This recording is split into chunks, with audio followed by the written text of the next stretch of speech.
All right, so this is the IRL don't look up clip when life imitates art. Many people would agree that we have to wean ourselves off oil, but at the same time, they deeply resent having their personal lives massively interrupted. How big is this thing?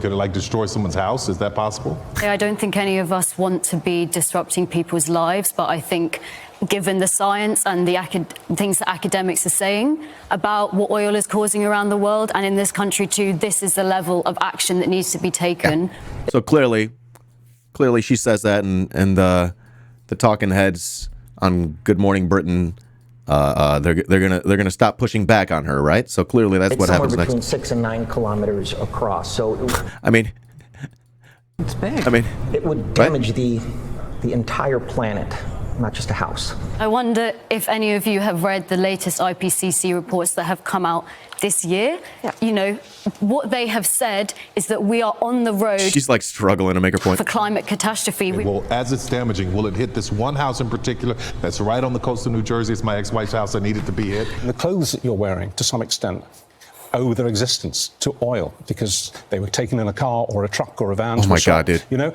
I'm sorry. What is he doing? Are we not being clear? We're talking about crop failure by 2030. We're talking about people in this country right now in fuel poverty because of the prices of oil. And you're talking about the clothes. He's gonna try to interrupt her. I'm wearing. No. We're trying to tell you that the entire planet is about to be destroyed. Well, and for those who are planning to get away over the Easter holidays, could they expect more disruption, do you think? Oh my God. Around here, you know, we just keep the bad news light. My gosh. It's truly stunning. It is truly stunning.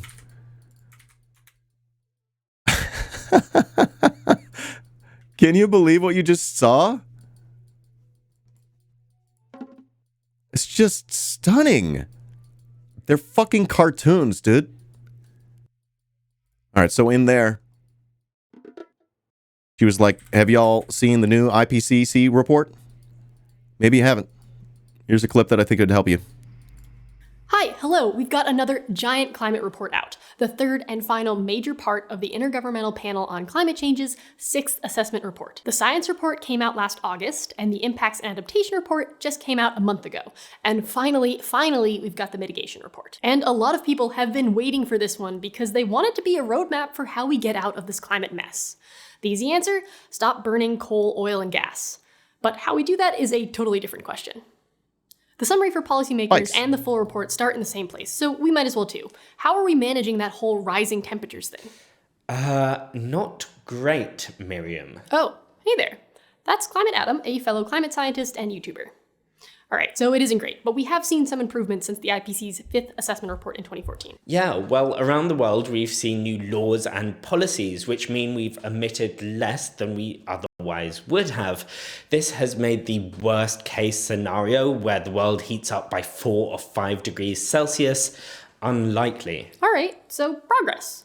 Yup.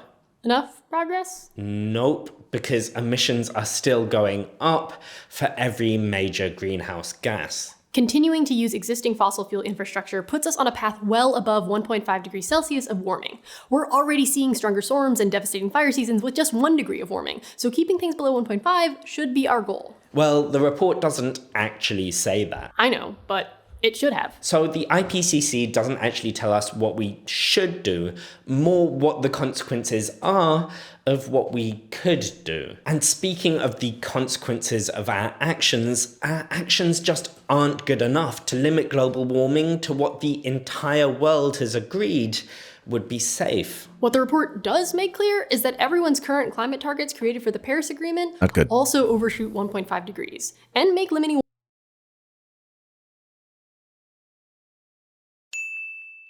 warming to 2 degrees difficult. So building new infrastructure needs to be completely off the table. Looking at you, Enbridge. In the US, thanks to this law called NEPA, the National Environmental Policy Act, any federally funded project has to perform an environmental impact assessment. This report is pretty strong evidence that no fossil fuel project should ever get federal funding in the US again. Yeah. Whether that happens is still another story, but still. And did you know that other countries exist too that aren't the US? What? There are? That's new to me. I had heard that, yeah. And around the world, countries are getting better and better at talking about stopping climate change and then still investing in new fossil fuel infrastructure. Of course, it'd be pretty hypocritical of us to knock talking about climate change, but what we really need is to replace fossil fuels with renewables everywhere we can. And according to this report, that is more doable now than ever before. The cost of solar, wind, and batteries have plummeted in the last 20 years. And as a result, we've been building more and more of them. Although if we zoom in a bit, just a bit more, you can see that despite all this growth, renewables are still a small percentage of our overall energy mix. Now, I know what you're thinking. We need to increase those percentages as quickly and cheaply as possible. Unfortunately, the report has just the figure for you. It packs in a whole load of information, so let's break it down. It shows just how much each approach for decarbonisation could cut emissions by 2030. So that's the length of each bar. The longer the bar, the better. I've heard that before. The colours of each bar show how cost-effective each approach would be. So blue bars mean you're actually saving money compared to what you're replacing, whereas red bars mean you're spending a lot more money. So in this case, the bluer the bar, the better. I've not heard that before. Obviously, wind is crushing because wind turbines are majestic and beautiful.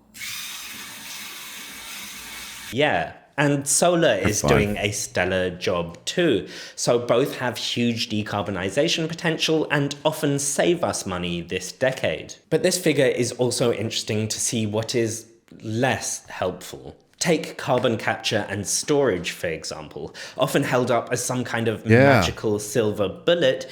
We see here that its potential to cut carbon is actually pretty small. To make matters worse, it's seriously costly, so the only thing it actually has in common with a silver bullet is that it's pointlessly expensive. Okay, we gotta talk about nuclear. I already know someone's gonna give me a hard time in the One of the theories that I latched onto was sort of like a sort of a functioning theory to an extent. In capitalism, nothing good happens.